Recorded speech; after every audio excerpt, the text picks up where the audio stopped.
Hi there. I wasn't able to make it to today's May Day protest, so this is kind of my way of making up for it.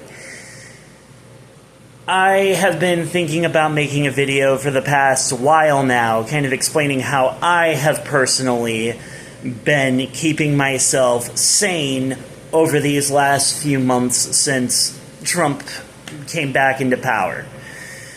First and foremost, before I get this started, I want to make it clear that this video does not have the intention of undergirding the potential harm that Trump is capable of making.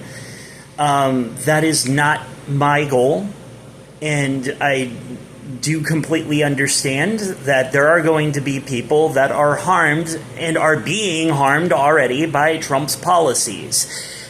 Things may very well continue to get worse before they get better. We got not even, we still got more than 3 years ahead of us. Way more, like more than 3.5 years than that. There's still a lot that we got to deal with.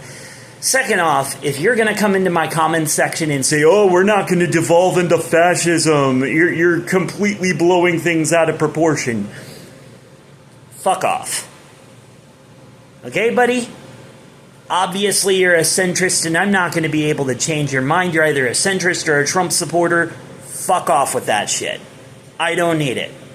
That's not the point of this video. This video is for fellow leftists that are worried, panicked right now, how to get through these upcoming months, weeks, months, years.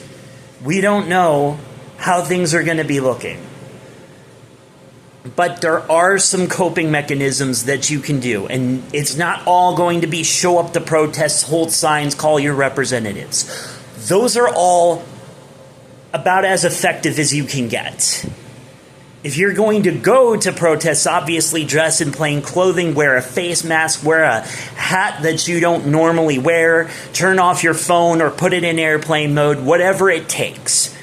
But if you're not able to do that, or if you're terrified to do that, here are some things that I have learned over the past few months that have helped relieve my anxiety. Not all of these are coming from a therapist. Do keep in mind, do not substitute my advice for genuine therapy. But I know a lot of people can't afford therapy, so here are things that have been helping me that I know have been helping other people. First off, whenever you see Trump signing some insane executive order that's designed to scare the shit out of you, realize that your fear is the reaction he's looking for. That is the first thing that you need to do. Before you start panicking about what the executive order might lead to, slow yourself down and start asking yourself, what is his actual goal? And how likely is it that he's going to be able to fully implement this in a way that's going to send us into 1930s level Germany? There are a number of content creators out there that have been able to dispel the differences between the US right now and Nazi Germany. None of them are trying to say that we're not potentially going down a dark and serious path. They're trying to give us a reason to realize that there is a way out of this, and that the system that we've been handed is a lot more robust than 1930s Weimar Germany ever was. And that's another thing I want you to be careful of. When you're going through your Reddit comments, when you're going through your social media discourse and stuff like that, start asking yourself questions whenever somebody starts saying, there it is, the Enabling Act, or there it is, the concentration camps. Start asking yourself, okay, what is this person's motivations? Are they trying to monetize this type of rhetoric? Because a lot of leftist content creators are doing that.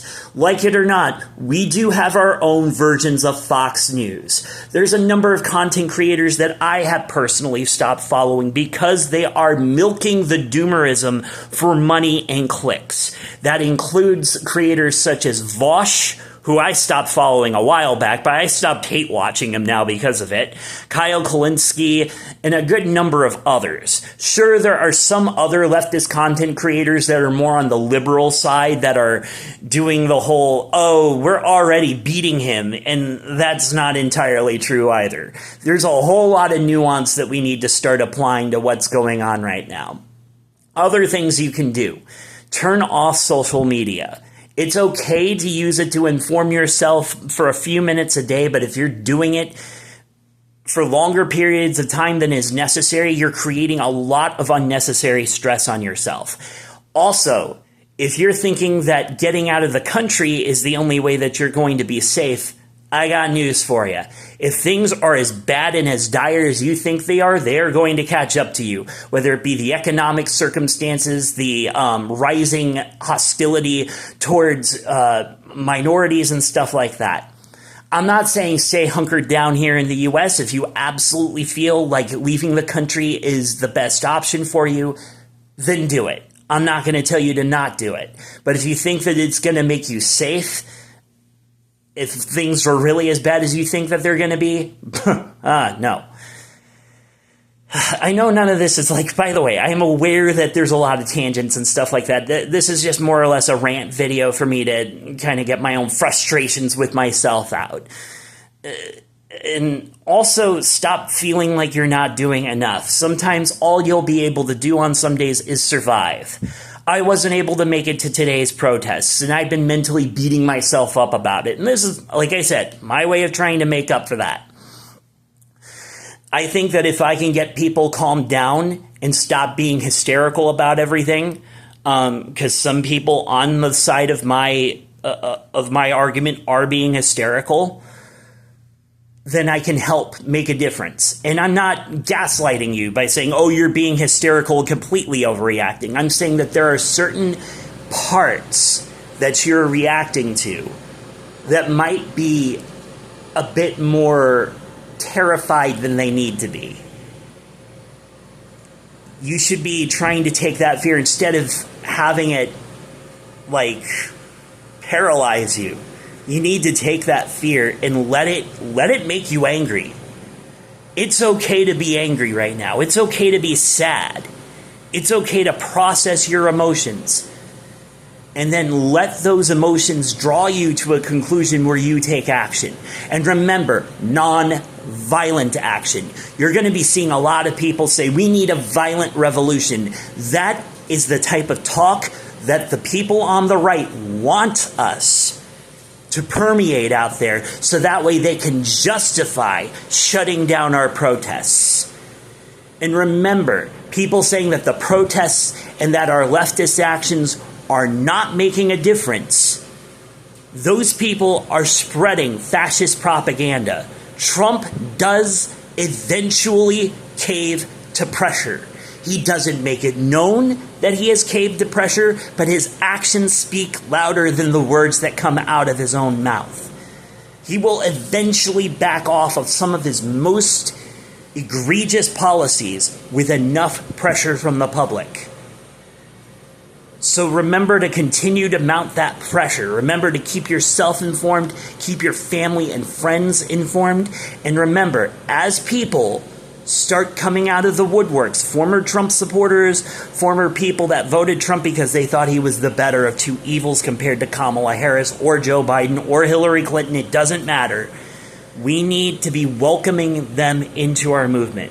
I have 3 neighbors right now, 2 of whom had like MAGA flags or MAGA bumper stickers, and they've started talking to me, and my neighbors I have a couple neighbors where I talk to them about political stuff, and we're both on the left side of the aisle, and one of these 2 neighbors that are no longer Trump supporters literally started coming up to me asking me questions about, how they can be like less susceptible to misinformation and stuff like that. And I wouldn't have been open to that conversation if I kept thinking to myself, fuck you, you're a Trump supporter, you're irredeemable. Just a number of different things to keep in mind right now. I don't know if any of this makes a whole lot of sense. This isn't a video essay. This isn't an edited video. And I know that some of you are absolutely fucking sick and tired of the political angle that I take.